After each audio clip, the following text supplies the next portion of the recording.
It began with something that should have been ordinary, a forgotten phone lying on a cracked sidewalk in Krasnodar, Russia.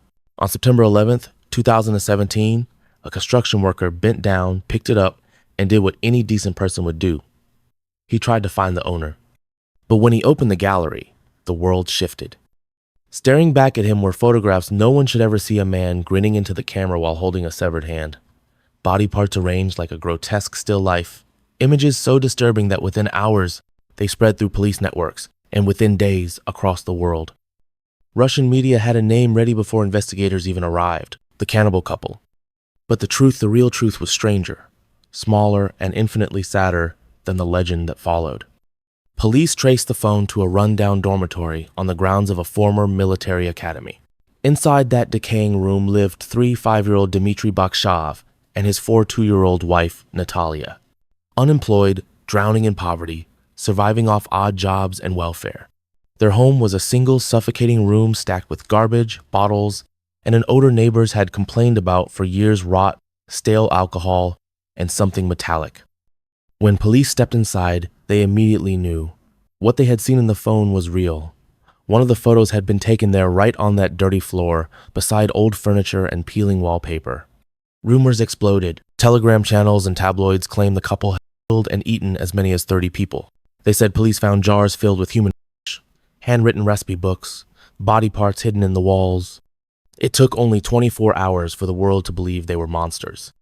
Under pressure, investigators launched 2 simultaneous operations, one for murder, one for suspected cannibalism. Forensic teams tore the dorm apart, checking every corner, draining pipes, digging through landfills, examining nearby forests with cadaver dogs.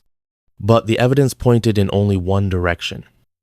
The body parts belonged to one woman, 3 5-year-old Alina Vashiva, an acquaintance who had been drinking with the couple just days before. Witnesses said Alina visited often.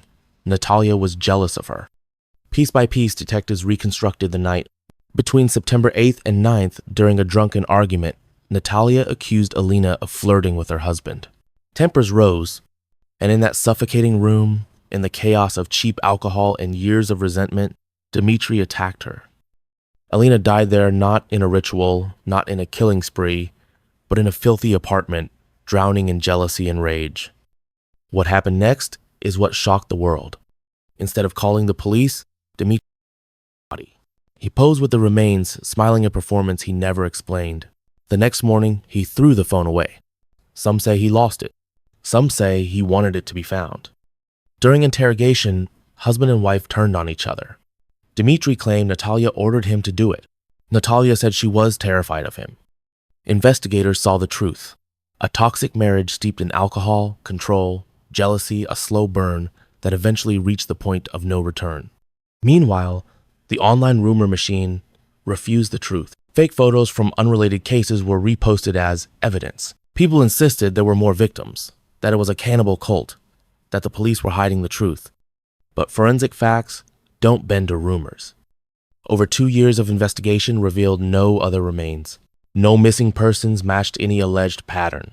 All DNA samples belonged to Alina. In the end, the so-called cannibal couple weren't serial killers. They weren't cannibals. They weren't masterminds. Just 2 broken people, drowning in addiction and dysfunction, whose worst night became an international myth. In February 2019, Natalia was convicted of inciting murder. She received 10 years. In June 2019, Dmitry was sentenced to 12 years and 2 months. In February 2020, he died in custody at age 38. No foul play, but his death reignited conspiracy theories because the lie had already swallowed the truth whole. In the end, only one woman died, but online, the couple became the face of a horror story the world refused to let go of. In the quiet farmlands of Missouri, where the wind moves slow and the days feel predictable, no one imagined that horror could take the shape of 2 aging grandparents. But behind a fading white farmhouse in Livingston County, violence was stitched into the rhythm of rural life, hidden beneath overalls, wrinkled smiles, and Sunday church handshakes. Ray and Faye Copeland didn't look like killers. He was 75. She was 69. Their hands were calloused from decades of work, their home surrounded by grazing cattle and vegetable rows. To neighbors, they were ordinary, familiar, safe. But the facade had a crack, one that widened until it exposed one of the most disturbing fraud and murder schemes the Midwest had ever seen. Ray Copeland had always lived on the fringes of trouble. Decades of petty crimes, forged checks, and failed jobs followed him like a shadow he'd stopped trying to outrun. Faye, his soft-spoken wife, played the part of the dutiful partner baking for church, tending the home, never raising her voice. Together, they crafted a disguise that fooled nearly everyone. Between 1986 and 1989, Ray visited shelters and soup kitchens, looking for men who had no family, no home, no one who might check on them if they disappeared. He offered work on his farm cash, a bed, a chance to restart. It sounded like salvation, but Ray had a plan stitched together from greed and ruthlessness. He drove each man to cattle auctions, handed them forged checks, and made them buy livestock under their names. Then he sold the cattle, pocketed the profits, and disappeared before the checks bounced. And when a drifter finally realized what was happening, when he became a liability rather than an asset, Ray made sure he never spoke again. One by one, the men who worked the Copeland farm vanished. Dennis Murphy, Wayne Warner, Jim Dale Harvey, John Freeman, Paul Colwart. All were last seen alive beside Ray working, hauling, feeding cattle. All were later found murdered, each in the back of the head with a .22 caliber rifle, execution style, a weapon Ray kept beside his bed. For years, the bodies lay in shallow graves scattered across neighboring properties, the truth buried with them. The case cracked open in 1989 when a drifter named Jack McCormick escaped the farmhouse in fear. He told police he'd seen human remains hidden beneath hay in the barn. At first, authorities dismissed his claims as rambling. But then he passed a polygraph. He described details no outsider could know. Deputies secured a search warrant, and the ground began giving up its secrets. The discovery of the graves was chilling enough, but what truly shifted the investigation was something found in the Copeland house. A notebook folded neatly among quilts and linens. On it was a handwritten list of every drifter Ray had hired. Some names were marked with an X. Every X matched a dead man. The elderly couple's arrest shocked the country. Reporters flooded the town. Cameras clogged courthouse steps. No one could reconcile their age with the brutality of the crimes. In interviews, Ray stayed silent, cold, stone-faced, almost indignant. Faye cried, insisting Ray was violent, and she had been forced to obey him. She painted herself as a battered spouse trapped in fear. But investigators didn't see a victim. They saw a partner, someone who washed sheets after each disappearance, who managed the house, who kept the list, someone who stitched herself into the fabric of Ray's crimes. In 1990, Ray was convicted of 5 murders and sentenced to death. He muttered only one thing: they didn't prove a damn thing. The next year, Faye went to trial. Her defense argued domestic abuse. The jury saw complicity. She too was sentenced to death, making them the oldest married couple ever sent to death row in America. But fate settled the case its own way. Ray died in prison in 1993 from natural causes. Faye's sentence was reduced in 1999 after a stroke left her partially paralyzed. She was moved to a nursing home where she died in 2003. Today, the Copeland farmhouse still stands weathered, silent, a lonely monument on a patch of Missouri soil. Nothing grows there now except memory. For locals, the wind that passes through the empty fields still seems to whisper the same haunting truth. Evil doesn't always come young. Sometimes it grows old with you. December in Wichita was supposed to be peaceful, the kind of winter where houses glow with Christmas lights and streets fall quiet under a thin layer of snow. But in 2000, that calm was shattered by 2 brothers whose cruelty would burn itself into Kansas history forever. Reginald and Jonathan Carr didn't look like the kind of men who could bring a city to its knees. Young, ordinary, almost forgettable, the kind of faces you pass every day without a second thought. But for 8 days in December, they became the architects of one of the most violent rampages modern America has ever seen. It began small. A robbery here, a carjacking there, crimes that felt random, desperate, the kind the police see every winter. But the Carr brothers escalated with terrifying speed. They weren't just stealing money. They were experimenting with control, deciding who lived, who suffered, and who wouldn't walk away at all. On December 7th, they kidnapped Andrew Schreiber and a man known publicly only as KB. They forced them to withdraw cash from ATMs across the city, threatening to execute them with every stop. For reasons only they know, both victims were spared. 4 nights later, Mercy disappeared entirely. The brothers targeted 5-year-old librarian Anna Walenta as she parked at her home. When she tried to escape, Reginald fired through her window, shattering glass in silence. Anne managed to dial 911 and give a description before dying at the hospital, her final words becoming a thread investigators would later cling to. But the nightmare was only beginning. December 14th, a quiet suburban house. 5 friends in their 22nds gathered for an ordinary night. Jason Beaufort, Brad Haka, Heather Mueller, Aaron Sander, and a woman whose identity remains protected. Near midnight, the Carr brothers forced their way inside. What happened over the next several hours is something even veteran detectives struggled to speak about. The victims were beaten, terrorized, violated, and forced into degrading acts under threat of execution.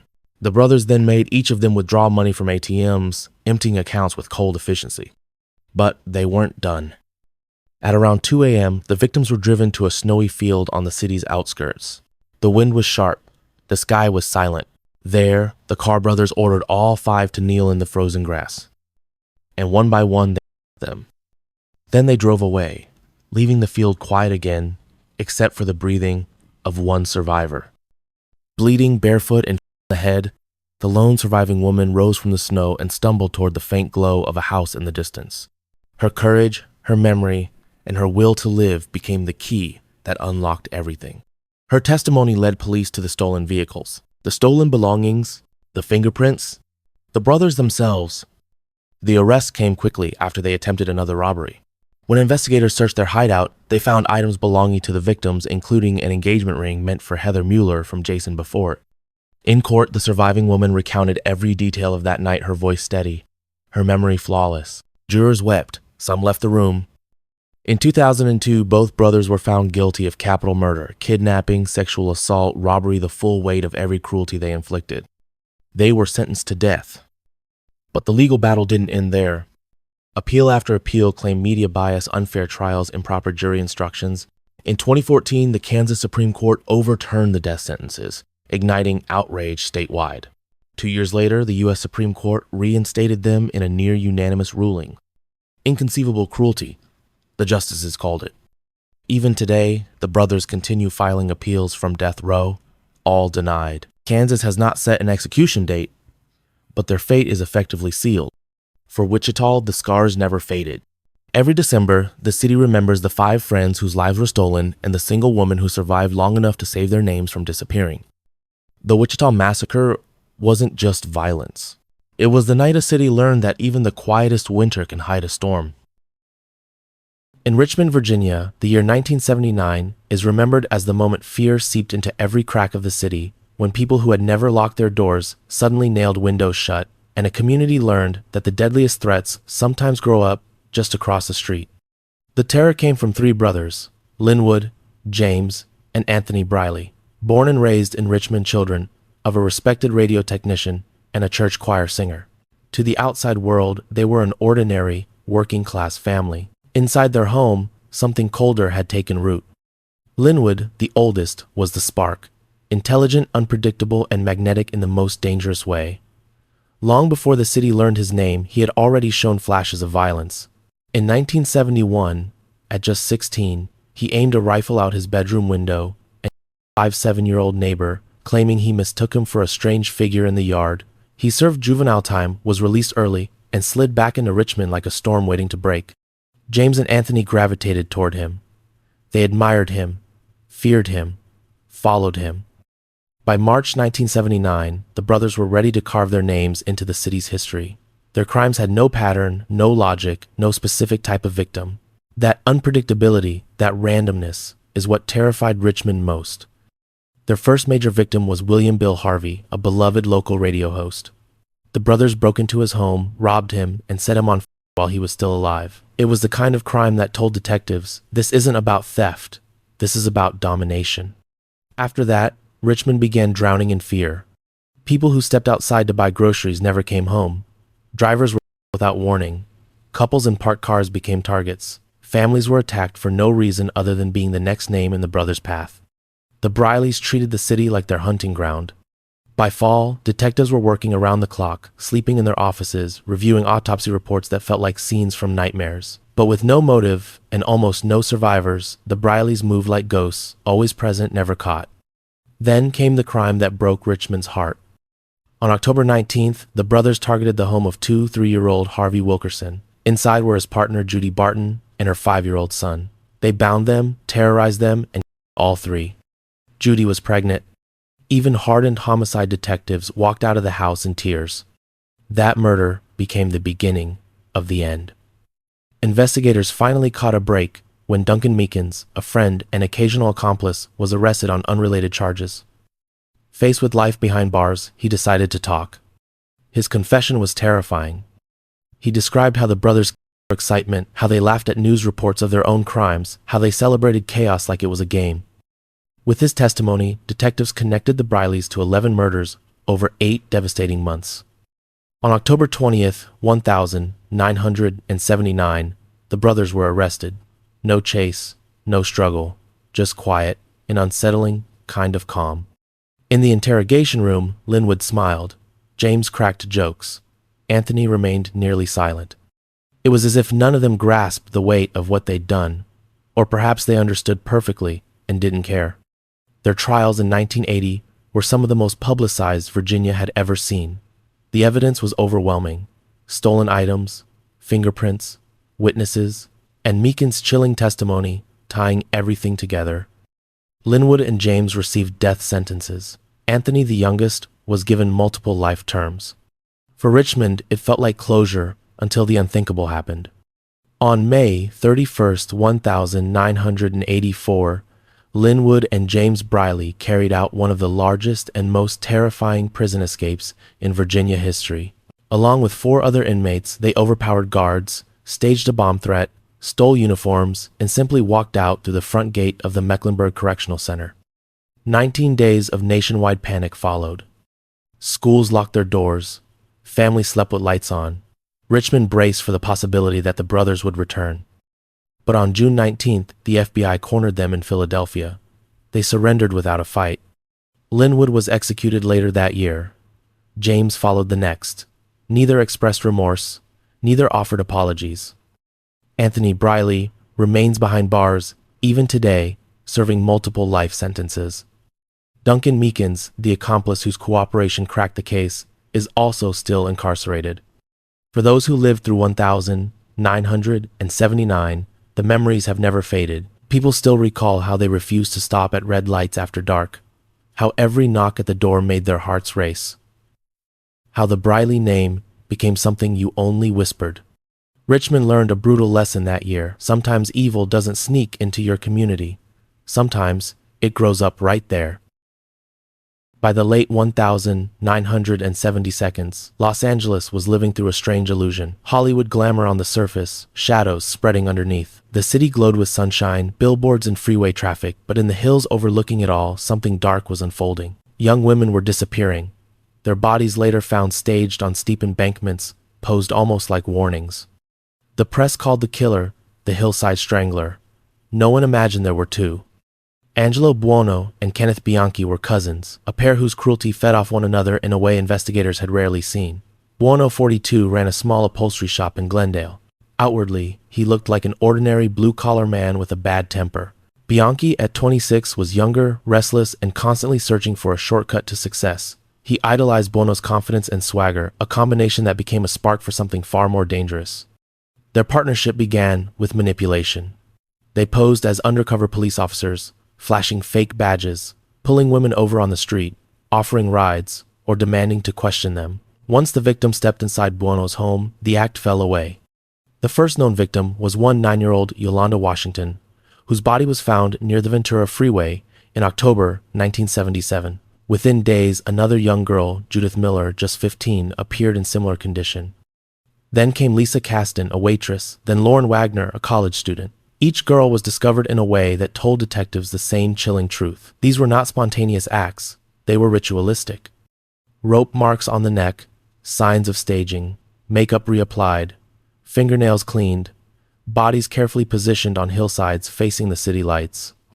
The killings came in rapid sequence. By early 1978, Los Angeles was living in collective fear. Women traveled in groups, refused to walk alone at night, changed their routines, and stayed close to well-lit streets. Even then, the killers stayed ahead of the investigation, as if they understood how law enforcement worked. A massive task force was formed, one of the largest in California's history. But before detectives could piece together the clues, the killings suddenly stopped. For months, the case froze. It felt as if the city was holding its breath. Then far north in Bellingham, Washington, two college students, Karen Mandick and Diane Wilder, were found tangled in the same pattern. The man arrested there was Kenneth Bianchi. When detectives searched his home, the evidence linking him back to Los Angeles was undeniable. But the most shocking moment came when Bianchi tried to avoid responsibility by claiming he had multiple personalities, an alter ego named Steve, who committed the murders while he had no memory. It was an act. Psychologists saw through it almost instantly. With the walls closing in, Bianchi began negotiating. In exchange for avoiding the death penalty, he offered to testify against his cousin, Angelo Buono. What he described painted a portrait of a sadistic partnership. Buono, dominant, cold, methodical. Bianchi desperate to impress him, to belong, to prove himself useful. Together, they hunted, assaulted, and murdered at least 10 young women between October 1977 and February 1978. In court, Bianchi detailed how they used fake police credentials to handcuff victims, how they took them to Buono's house, and how the were carried out behind closed doors. Throughout the testimony, Buono stared ahead, expressionless, denying everything, but the forensics aligned perfectly with Bianchi's statements. In 1983, Angelo Buono was convicted of 9 murders and sentenced to life without parole. Kenneth Bianchi was already serving a life sentence in Washington for the Bellingham murders.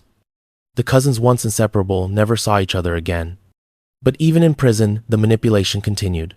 Bianchi faked breakdowns, wrote letters to women on the outside, even convinced one to marry him. Buono, despite maintaining his innocence, attracted his own circle of supporters who believed he was framed. In 2002, Angelo Buono died in his cell at the age of 67. Bianchi remains incarcerated in Washington, repeatedly seeking parole and repeatedly denied. The parole board continues to describe him as manipulative, dangerous, and without remorse. The Hillside Stranglers changed Los Angeles forever. They forced a generation of women to fear authority uniforms and the very streets they walked every day. And they taught investigators that 2 killers working together could be far more unpredictable and more terrifying than one acting alone. Just after sunrise in June 2009, the still water of the Rideau Canal in Kingston, Ontario, revealed a sight that silenced even the most seasoned police officers. A black Nissan Sentra lay submerged near the locks, nose-down windows, sealed headlights, dim beneath the surface. Inside were 4 women, 3 teenage sisters, and a 50-year-old woman, all from the same family. At first, the scene looked like a tragic accident, a midnight drive gone wrong.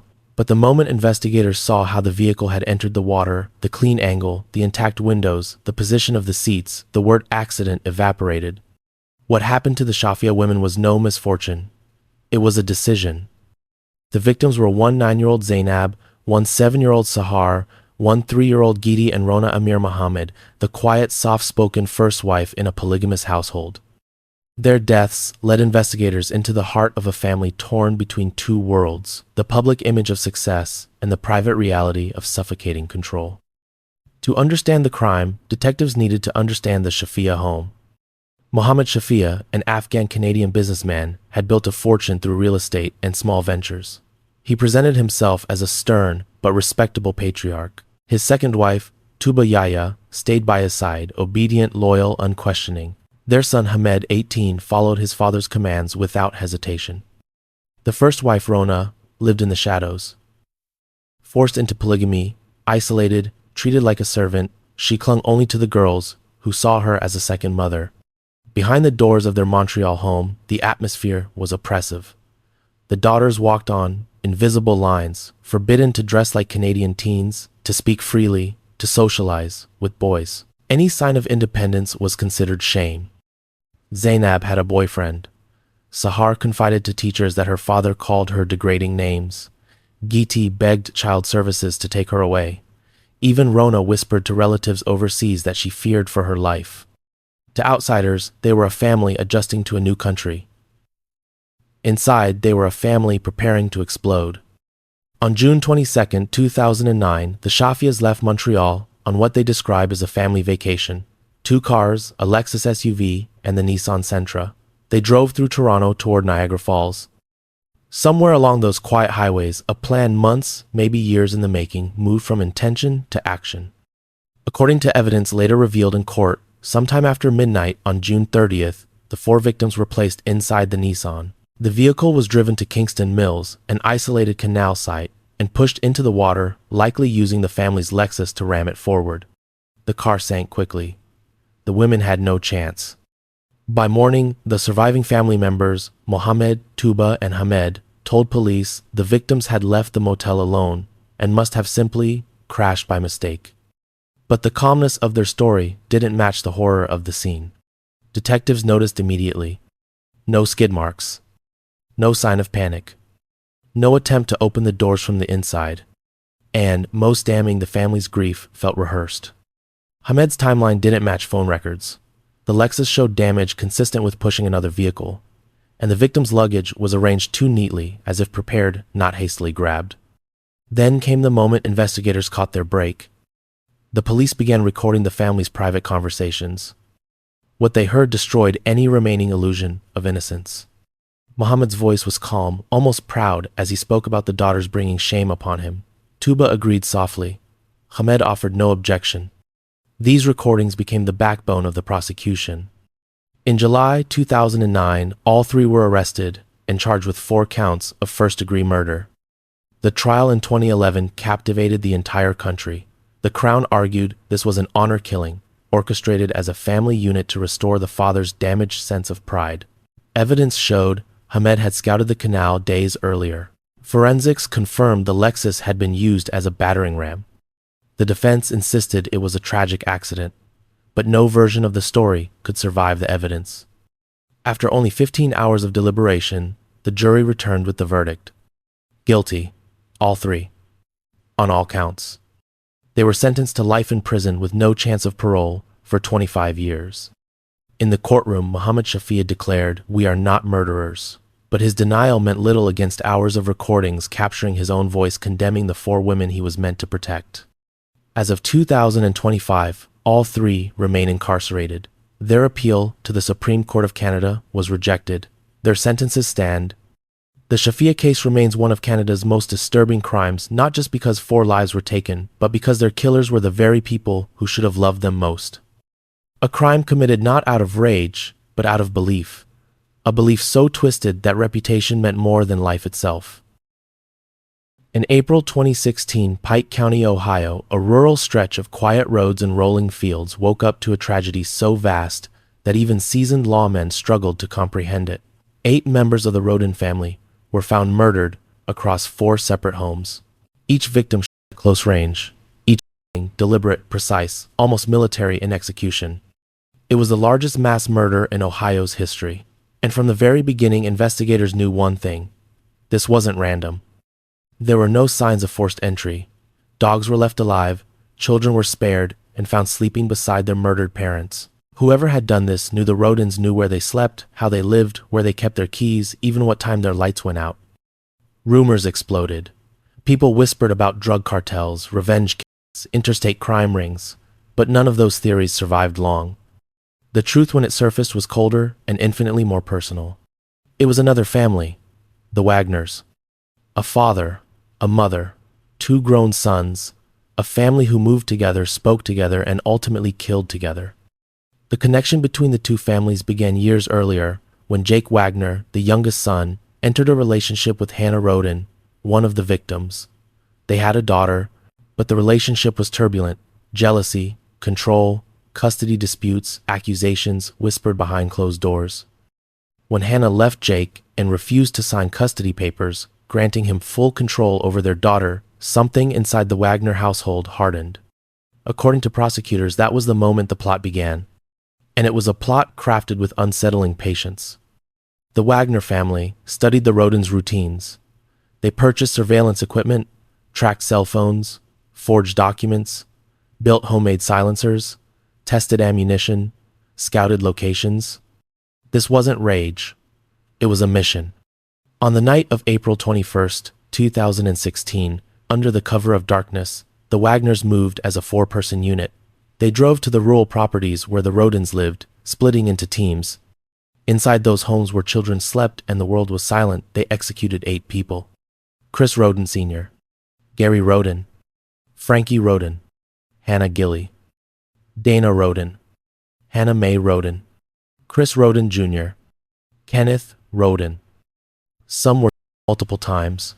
One was murdered while lying beside her newborn baby. Doors showed no signs of tampering. Investigators believe the victims likely knew their well enough to open their doors without hesitation. By sunrise, an entire branch of a family had been wiped out, and the Wagners behaved as though nothing had happened. They attended funerals, sat beside grieving relatives, posted condolences online. Jake Wagner even gave interviews speaking about the tragedy in a quiet, broken voice. The performance was convincing for a while, but the Ohio Bureau of Criminal Investigation launched one of the most extensive investigations in state history. Over 3,000 hours of detective work, 19,000 tips, hundreds of interviews. The walls began to close in. The breakthrough came when investigators uncovered forged custody documents, text messages linking the family to the motive, homemade silencers, gun parts matching shell casings, GPS data placing the Wagners at the scene. In November 2018, all 4 members of the Wagner family were arrested in coordinated raids. The charges were staggering: 8 counts of aggravated murder, conspiracy, burglary, unlawful possession of dangerous ordnance. As the trials unfolded, the family began to fracture. Angela Wagner, the mother, pleaded guilty in 2021 to conspiracy and burglary, admitting she helped plan the murders. She agreed to testify against her husband and sons in exchange for a 30-year sentence.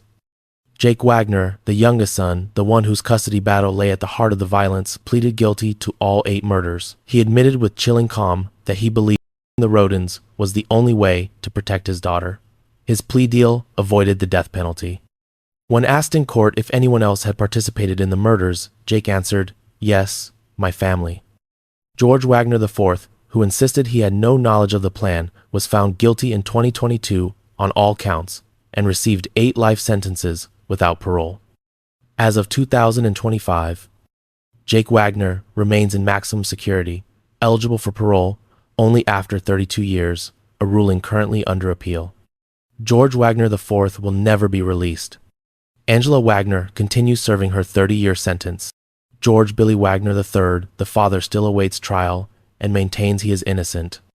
For Pike County, the tragedy never truly receded. 8 lives gone, 1 child now caught between 2 families permanently scarred by bloodshed, and a community that learned a terrifying truth. Sometimes the danger isn't a stranger. Sometimes it's the family next door, planning in silence, acting together, and convincing themselves they were right.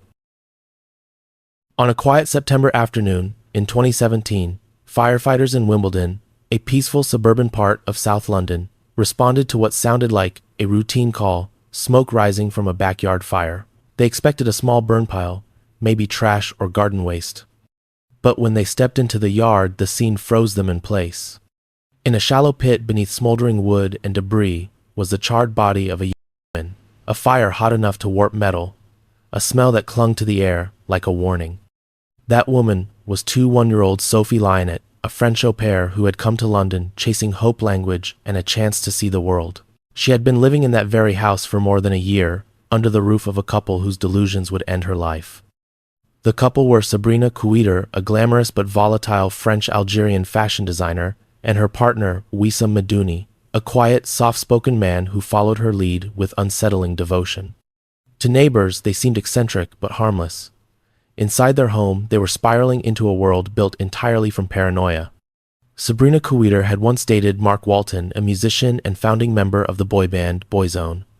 The relationship had ended years earlier, but in Sabrina's mind, it had never really ended. She became consumed by the idea that Walton was stalking her, hacking her devices, spying on her family. And in her delusion, she convinced Wissam to believe it too. When Sophie arrived in 2016 to care for their children, she stepped unknowingly into this storm. What began as a nanny job quickly shifted into something darker. Sabrina became obsessed, accusing Sophie, a shy, gentle girl with limited English, of colluding with Walton, of secretly recording conversations, of working as a spy. The accusations grew louder, more irrational, more dangerous. Sophie's phone was confiscated. She was isolated from friends. She was forced to write bizarre false confessions. Neighbors heard shouting intimidation, the thud of fists on walls. Whenever social services or police were called, Sabrina's charisma and manipulation smoothed everything over. No one realized how desperate Sophie had become. By September 2017, she had lost weight, sounded exhausted over the phone, and told friends she only wanted to go home, but Sabrina wouldn't let her leave. The final hours of Sophie's life were recorded 8 hours of video where Sabrina interrogated her relentlessly, accusing her of being part of an imaginary plot. Sophie, terrified and starving, apologized repeatedly, trying to placate her abusers. The interrogation escalated into violence. Beatings, drowning attempts. By the next morning, Sophie Lynette was dead. Instead of calling authorities, Sabrina and Wissam tried to erase her. They carried her body into the garden, built a crude pyre, and set it alight, believing somehow that the flames would hide what they had done. But the smoke betrayed them. A neighbor smelled something strange, looked over the fence, and called emergency services. Moments later, firefighters uncovered Sophie's remains. Police arrived within minutes. Sabrina claimed Sophie had been alive when the fire started. Wissam blamed Sabrina entirely, but the evidence, the recordings, the notes, the timeline revealed a year-long campaign of fear and control. The case shocked Britain. How could a young au pair, employed by a wealthy, educated couple in the heart of London, become the target of a fantasy so delusional it took her life? How did no one see the danger sooner? At trial in 2018, Sabrina showed the same arrogance she had displayed in her interrogations, interrupting witnesses, insisting she was the victim. Wissam appeared broken, acknowledging they had lost control, as though that softened what they had done. The jury saw through both.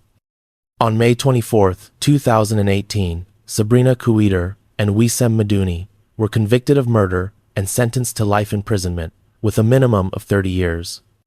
The judge called it a long and brutal course of conduct, driven by entirely unfounded fantasy. Sophie's parents sat through every day of the trial, holding photos of their daughter smiling, hopeful, full of dreams she never got to live. Her ashes were taken home to France, to the town of Troyes, where she was laid to rest. On her gravestone, her family chose words that captured everything she was meant to be. She came to London to live. She left this world for heaven. Sophie's story remains a haunting reminder of how isolation and unchecked obsession can grow into something monstrous, even in the middle of a modern city, behind the doors of a seemingly ordinary home.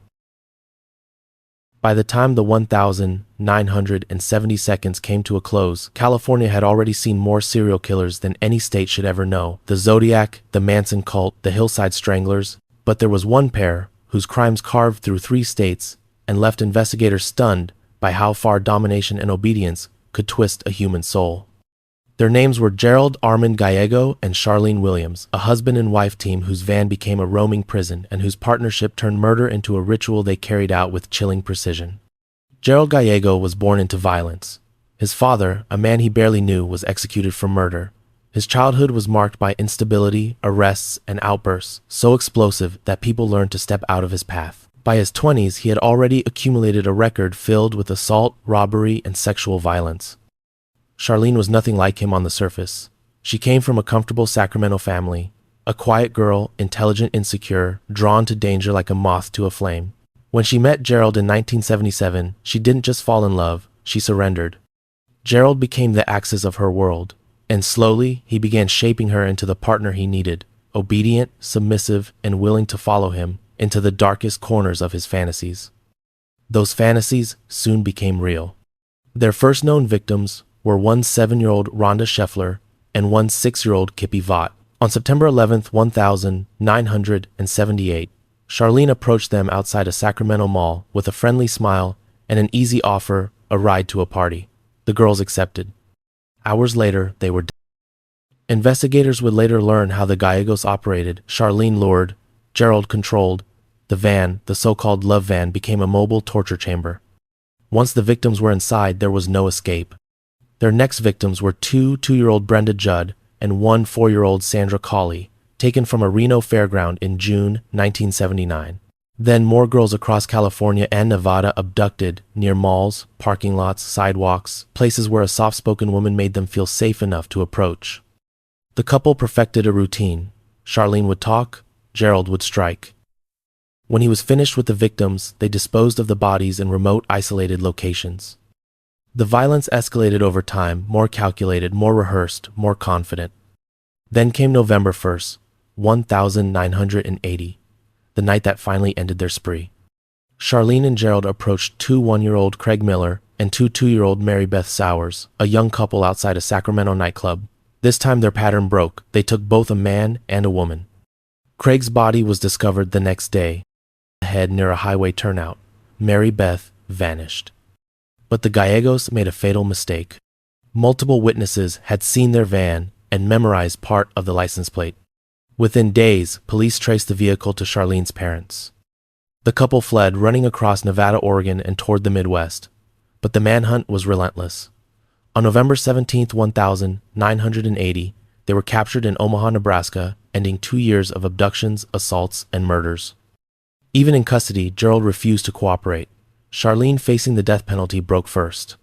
She confessed everything: how Gerald controlled her, how he forced her to participate, how she watched the assaults, how she helped lure victims and hide evidence. Her confession was delivered with eerie calm, not the voice of someone reliving trauma, but the voice of someone describing a routine. In exchange for testifying, Charlene received a plea deal, 16 years and 8 months in prison.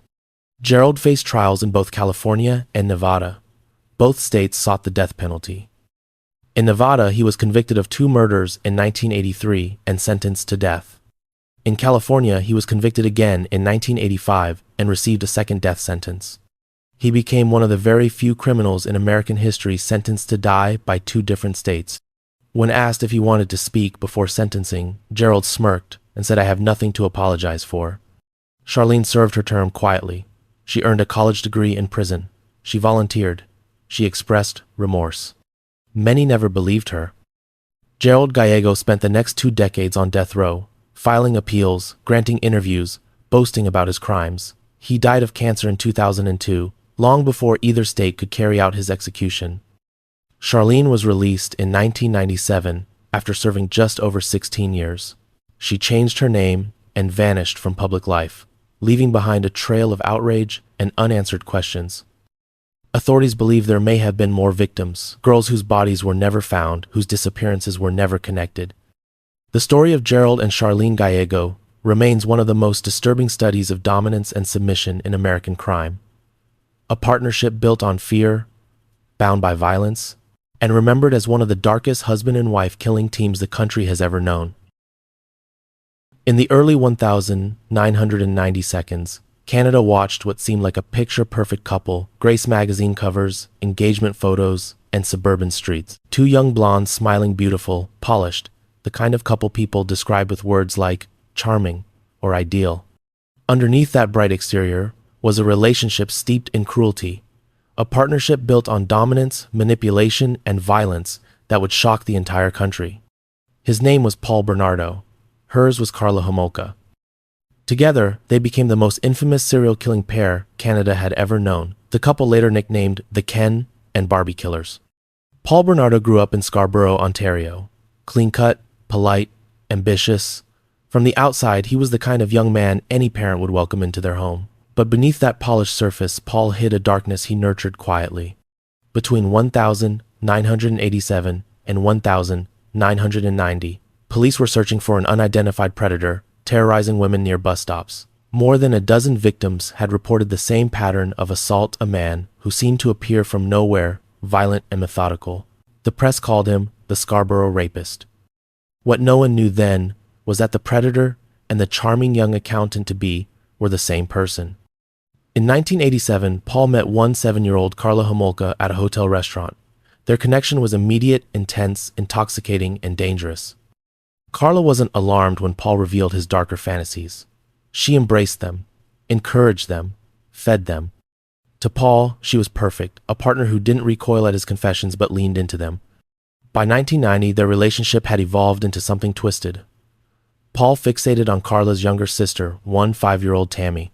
In one of the most disturbing acts in Canadian criminal history, Carla, in a grotesque attempt to please Paul, drugged her sister with stolen anesthetics from her veterinary job.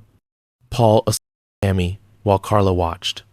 When Tammy stopped breathing, they panicked and called 911, claiming she had choked on alcohol.